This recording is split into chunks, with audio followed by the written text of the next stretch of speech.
Sally Lankone and you're with Life Online, and we are here with someone who's been dubbed the godfather of modern cooking, Marco Pierre. Hi Marco. Hello, how are you? I'm good, how are you? Good. How are you like in Sri Lanka?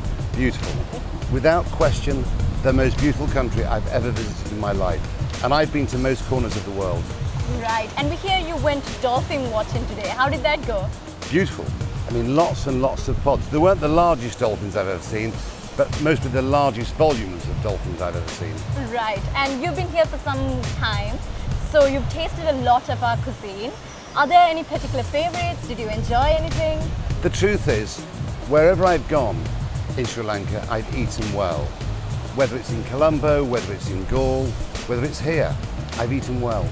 Right, and have you picked up any interesting techniques that you want to take back with you?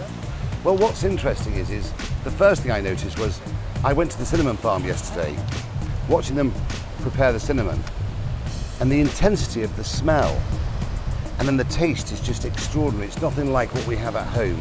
The cardamoms, the cloves, just sensational. Right, and the heat of the chilies. Okay. Do you like it? They're hot. Well, I like hot food, so. And we know you had a curated dinner recently. So what was the inspiration behind the menu? What did you pick in specific? Well, we're celebrating Britain in Sri Lanka. Okay. And so therefore it was very British. And it's as simple as that. I mean, it was a wonderful, wonderful evening. I mean, and it was inside the Cinnamon Grand. And it's in this sort of large area, which is quite magical with these giant chandeliers. Okay. It was all quite magical. It was very Alice in Wonderland. And giant long tables. Right. Did you enjoy it? I mean, yeah, beautiful, beautiful, beautiful. I mean, you know, it was a very long day, but it was really beautiful. And lovely people.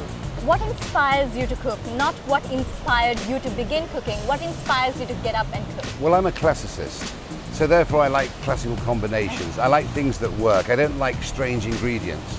But like wandering around Sri Lanka, seeing all those magical ingredients makes you want to cook. Being fed delicious food makes you want to cook.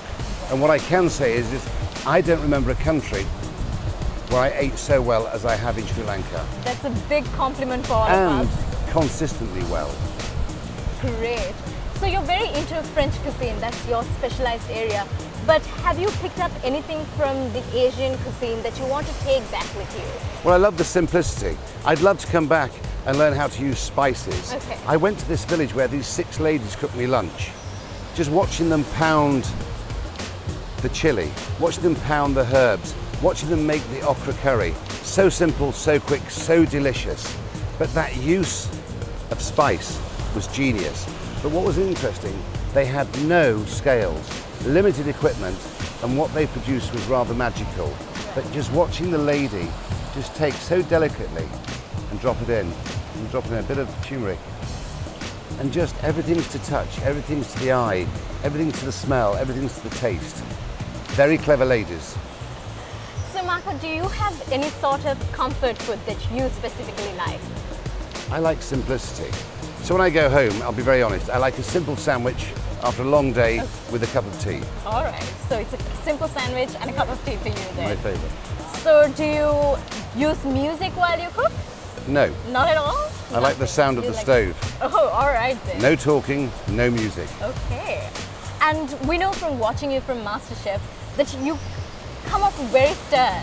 But when we meet you, you're very nice to us. I mean, do you think your personalities are different when it's on TV? Well, when you step into a kitchen, let's be honest, you teach people by leading the way forward. Right. You don't teach people by being their friend, by wanting to socialize with them. When you walk into a kitchen, you're there to do a job. It's as simple as that. And my job in MasterChef is to make them reflect, to make them look at themselves and realize who they are. Right. And do you think it's easy to become a cook nowadays than it was in your time? Simply because you have things like MasterChef and more training classes? Well, firstly, there's more jobs now than there was when I was a boy. Right. Because there's more restaurants, there's more hotels. People go into the trade, into the industry for a different reason. When I started cooking, I was born into humble beginnings. So it was a profession for the working class. Today in England, a lot of the people who cook are from the middle classes upwards. So it's interesting how things have changed. Right. So is there anything in particular that annoys you in the kitchen? Lack of discipline. Lack of discipline. lack of punctuality. By lacking discipline, you lack consistency. You'll never achieve standards. So you have to stay focused, you have to stay disciplined. And that's why I said no music. Because if you've got music, you listen to the music, you're not watching the job in hand. Right. And what's the one advice you would give for anyone who's starting to cook, starting to learn how to cook, starting off? Put your career into the hands of a man or a lady who will train you and guide you well.